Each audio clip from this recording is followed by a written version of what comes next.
Hello, friends. I hope 2026 is off to a great start. My apologies for taking a break, but I want to thank you all for helping me make 2025 a success, even in a tough year. Because of your support, I was honored with Royal LePage's President's Gold Award, a national recognition for agents in the top 6 to 10% of their local marketplace, so thank you very much.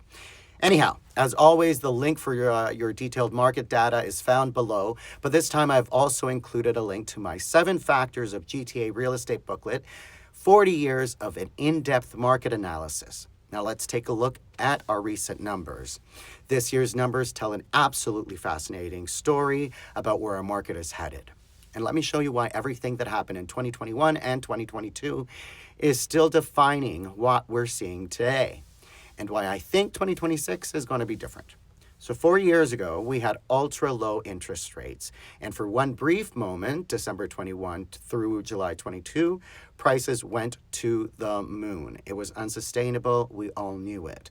But here's what's important. Since June 22 to today, prices have been remarkably stable. Sure, they came down from that peak, but they had to.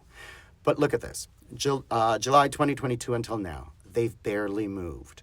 That's nearly 4 years of stability, and that's the real story. We all came into 2025 thinking it was going to be a great year. December 2024 was strong.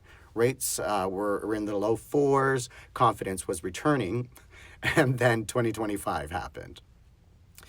Last year, we had 70,000 units sold. This year, 62,000 units. But we had 186,000 listings. That's high availability, low absorption, more choice for buyers, which meant prices came down. And they came down 5%, which was not what we predicted. It was not the trajectory that we thought it looked like. And here's the key. It wasn't a mortgage rate problem. We got into 3% mortgage money in 2025. Rates were fantastic, but people still didn't want to buy. Why? Global trade uncertainty with our number one trading partner. People held back because they weren't sure about their ability to afford a home. And here's something that really puts things in perspective. So if you look at December 2021, 3,200 active listings, 6,000 sales that month. How?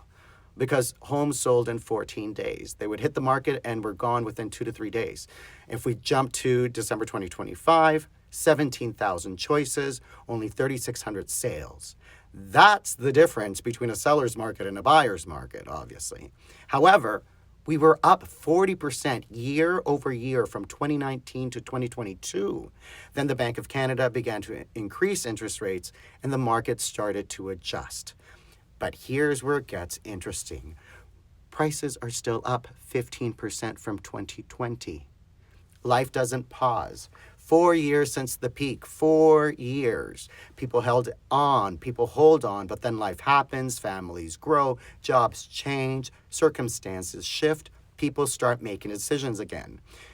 Let's look at Durham.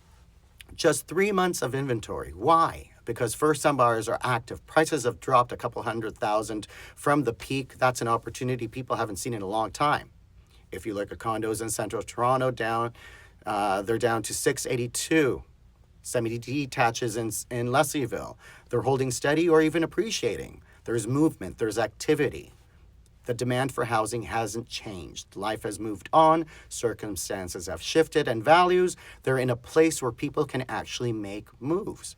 That's why I think we're going to see significantly more transaction volume in 2026. I got so excited. The market isn't broken, it's just shifting, and shifts create opportunity. So let's talk about what that means for you in 2026, and don't forget to download the 7 Factors of GTA Real Estate booklet using the link below, or message me and I'll send you a PDF directly. Have a great one.